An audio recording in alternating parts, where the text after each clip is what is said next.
پڑھ رہا تھا تو لکھا کہ مودودی کی 2 یادگاریں ہیں، بڑی ہیں تو بہت ساری، اور مغرب کے بالمقابل ان کے شروع کا جو کام ہے نا وہ اچھا بھی ہے نا، یعنی مغربی فکر کے مقابلے میں اسلام کی نمائندگی، تو ان کی بات تحریر بہت زبردست ہے۔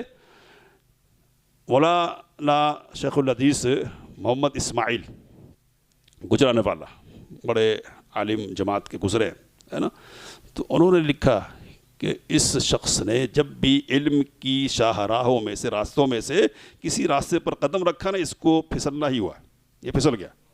تو ادھر آنے کا بندہ نہیں تھا، کدھر کا تھا؟ اسلام کی نمائندگی کرتا اور کیا ہے مغرب کے مقابلے میں رہتا، لیکن ادھر آ گیا۔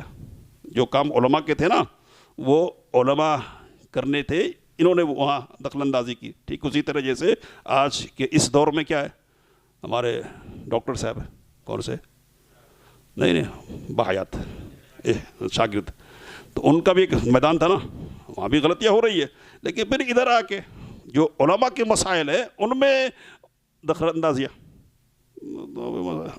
جو کام اصل تھا نا وہ کیا ہے پیچھے، اور ادھر کہتے کہ ہم کسی کو نہیں لیکن سب کو، کسی کی برائی نہیں کرتے لیکن جو اصل ہے اس کی برائی کرتے۔ سمجھ میں آ رہی بات؟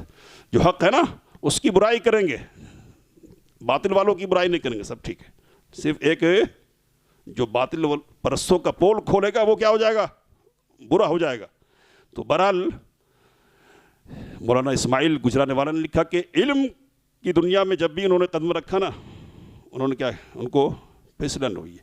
تو ایک یادگار کیا چھوڑی انہوں نے، جماعت اسلامی، ٹھیک ہے۔ اس جماعت اسلامی کے حوالے سے بات ہم نے رکھنے کی کوشش کی ہے، کیا مصائب پھیلے دنیا میں۔ تو دنیا میں جہاں بھی اگر امت مسلمہ کے افراد پریشان ہیں نا، تو سمجھے کہ کچھ نہ کچھ کردار اور حصہ کیا ہے جماعت اسلامی کا اور مودودی کی فکر کا ہے، رہے گا وہ، اس کے بغیر چارہ ہی نہیں ہے۔ اگر اس پر فخر کرتے ہیں پوری دنیا میں اگر تو فخر کرے، لیکن یہ اصل فخر کی چیز نہیں ہے، بلکہ کیا ہے، رونے کی چیز ہے، افسوس کرنے کی چیز ہے کہ نقصان اٹھ۔ ایک یادگار کیا ہے، جماعت اسلامی۔ اب بیچارے چلتے چلتے چلتے کدھر کدھر چلے گئے، اب موقع نہیں کہ اس پر گفتگو کی جائے، لیکن دوسری یادگار کیا ہے، تو کہتے تفہیم القرآن۔ کیا یہ تفہیم القرآن؟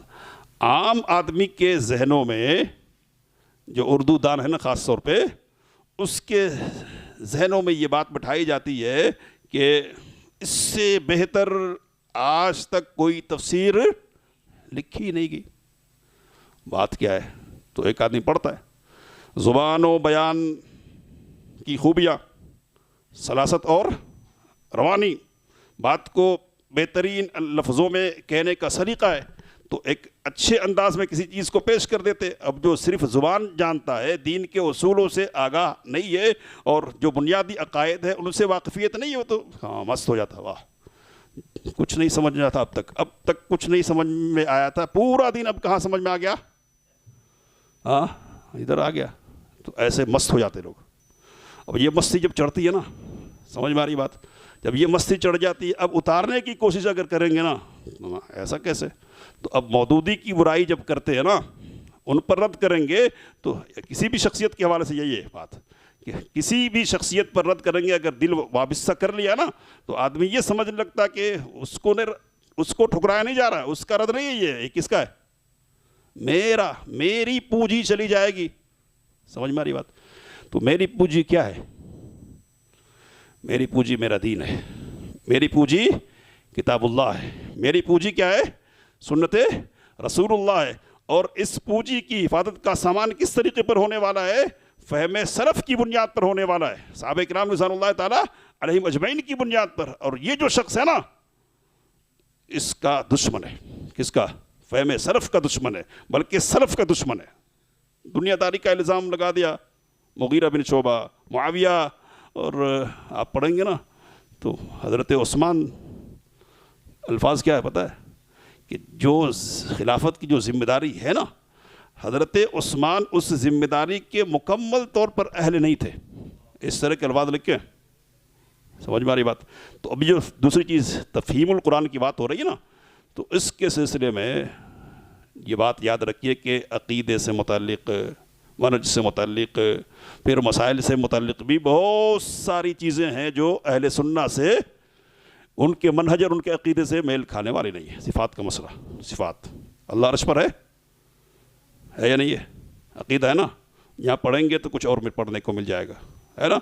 تو صحابہ کے اللہ کے سلسلے میں غلط تصورات اس تفسیر میں موجود ہے۔ پھر انبیاء کرام علیہم الصلوۃ والتسلیم کے سلسلے میں کئی چیزیں آپ کو غلط دیکھنے کو مل جائے گی۔ حضرت داؤد علیہ الصلوۃ والسلام کے سلسلے میں بدزبانی کی گئی ہے، اور حدیث سے رسول کے سلسلے میں بھی یہاں زبان کھو لی گئی۔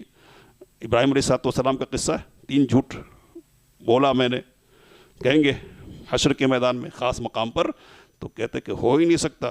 آپ روایت پرستی کرو تانے کے طور پر، اس طرح طنز کے انداز میں روایت پرستی کرو، جو کرنے والے کریں، لیکن ہم روایت پرستی کی بنیاد پر قرآن کی صداقت کا انکار نہیں کر سکتے۔ ہمارے لیے یہ ممکن ہے کہ ہم حدیث کو کیا کر دیں، پھینک دیں گے، لیکن یہ قبول نہیں کریں گے پورے ذخیرے حدیث مشکوک ہو جائے۔ تو یہ ذہنی تو اپنے طور پر فرض کر لی یہ بات، اور اس طرح کی باتیں کر رہے۔ بخاری کو ماننا کیا ہے؟ ان کے لفظوں میں روایت پرستی ہے، روایت پرستی۔ اور صحابہ کرام کے سلسلے میں چونکہ حکومت کا مسئلہ ہے نا ہر جگہ، تو وہ جو اصل ترجمانی ہے عقیدے کی اور عبادت کی کا جو اصل مفہوم ہے، اس کو بگاڑنے کی ہر جگہ کوشش ہوئی ہے۔ تو یہ پہلے شخص ہیں کہ جنہوں نے امت کو بہت کچھ کیا دیا، برا دیا۔ کیا دیا؟ برا۔ اور پھر بعد والے جتنے لوگ ہیں نا، کہیں نہ کہیں تو اب بولنا کیا زیادہ، ڈاکٹر کیا ہے؟ اسرار۔ اب میں نام گنا دے رہا 2-4 کا، پھر خلاصہ کر رہا ہوں۔ ڈاکٹر اسرار ہے نا، اسحاق جہلوی، اور کیا ہے؟ علی مرزا۔ میں نے کہا کہ مغربیت کا نمائندہ ہے تو جاوید احمد غامدی۔ سب کا کنیکشن کہیں نہ کہیں جا کے جڑے گا مودودی سے۔